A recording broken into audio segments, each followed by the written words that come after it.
और मैं ये कहना चाह रहा हूँ, मैंने ये सीखा है अपने पिताजी से, और सीख सकते हैं इसको, ये केवल तुक्के की बात नहीं है, सीख सकते हैं। मेरे जो पेरेंट्स हैं, पिताजी और माँ, वो एक अनूठा कॉम्बिनेशन है। अच्छा, आप किसी शादीशुदा जोड़े से अकेले में बात करके देखिए, जब वो कंफर्टेबल हो आपके साथ, आप उनको बोलिए कि मुझ में और मेरी पत्नी में, या मुझ में और मेरे पति में ज़्यादा चीज़ें मैच नहीं होती हैं। सीरियस होकर बोलना, मजाक के मूड में नहीं, सीरियस मुंह बना के बोलिए, थोड़ा भरोसे में लेके।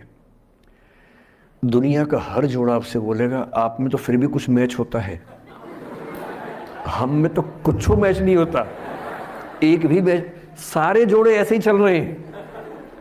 सबको लगता है कि उसका घर बढ़िया चल रहा है, मेरा ही ठीक नहीं चल रहा, क्योंकि उसका घर आपने फेसबुक पे देखा है, अच्छी अच्छी फोटो देखी हैं। 24 घंटे में से जो 2 अच्छे मिनट आए थे, उसमें ली गई 25 फोटो में से बेस्ट फोटो फेसबुक पे आई थी। और अपने घर में आप बाकी 24 घंटे में से 2 मिनट छोड़ के बाकी देख रहे हैं। तो दूसरे का घर हमेशा अच्छा लगता है कि यार लाइफ हो तो उनके जैसी हो। तो हमारे माता पिता भी, स्वभाव उनका भी थोड़ा अलग रहा, सबका है, हमारा भी है। तो मेरे पिताजी हैं मस्त मौला आदमी, जैसे कबीर दास एकदम फक्कड़ मस्त मौला आदमी, भाड़ में जाए दुनिया उस मूड में रहते हैं, नुकसान हो जाए भाड़ में जाए। गीता का सार उन्होंने अपने मन में बिठा लिया है। उनका बड़े से बड़ा नुकसान हो जाता है तो क्या बोलते हैं, हमारा क्या था जो लाए थे, जो लिया यहीं से लिया, जो दिया यहीं दिया, साथ लेके क्या जाना है, बात खत्म।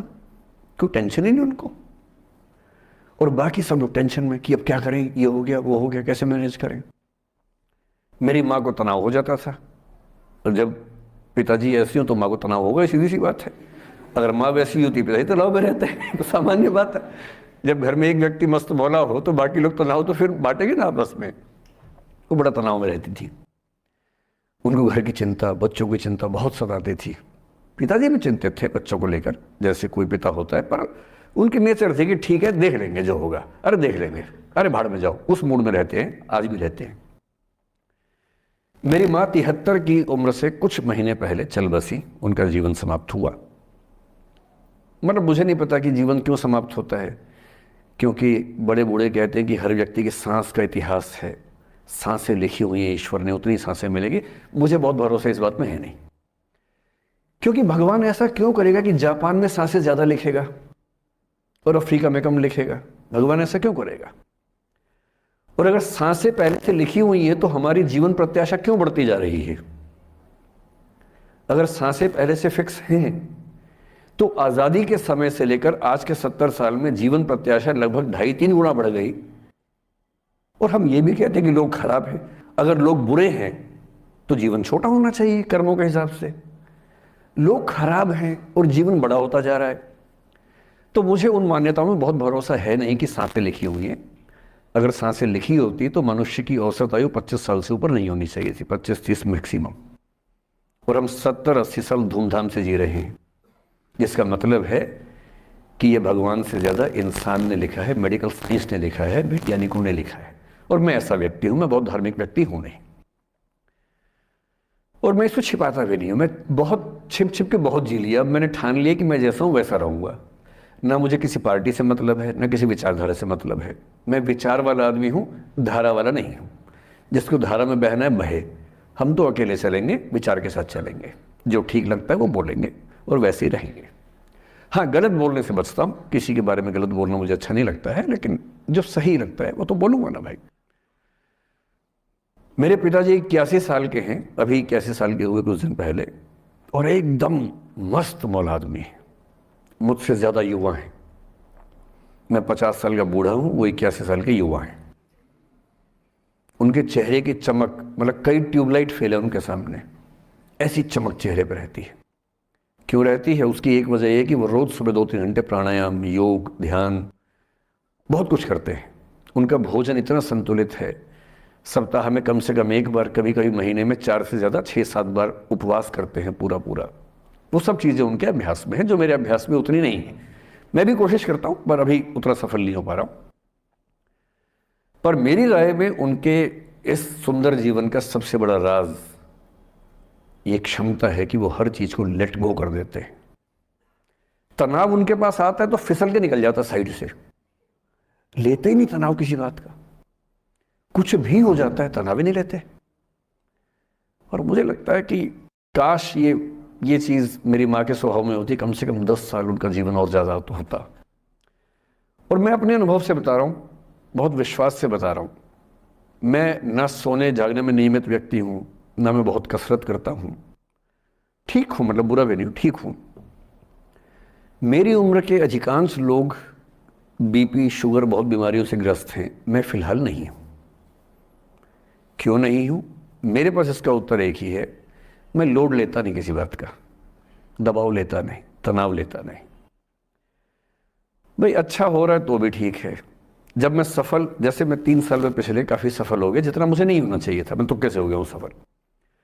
अगर मैं सफल हो गया तो मैं इस बात का लोड भी नहीं ले रहा कि मैं सफल क्यों हो गया। अरे हो गया, तुक्के से तो हो गया। कई लोग हो जाते हैं, हम भी हो गए, ऐसा क्या है। कल को नहीं रहूंगा, मान लीजिए, ऐसा हो सकता है, कल को फेल हो जाऊं कहीं। फेलियर को पचाना पता नहीं कितना मुश्किल होता होगा लोगों के लिए। मैं अपने बारे में जानता हूं, मुझे मुश्किल नहीं होने वाला, क्योंकि मैंने सफलता का लोड लिया ही नहीं अपने ऊपर।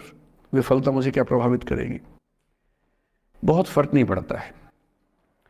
और मैं दावे से कह रहा हूं कि यदि ये टेम्परामेंट आपका हो, जो मेरे पिताजी से मैंने सीखा है, तो आप जिंदगी में सफल कितने होंगे वो एक अलग पैरामीटर है, पर आपकी जिंदगी शानदार होगी। और जितनी जिंदगी आपकी है, जितनी सांसें आप कहते हैं कि लिखी हुई हैं, गारंटी से कह रहा हूं कि 10 साल बढ़ जाएंगे।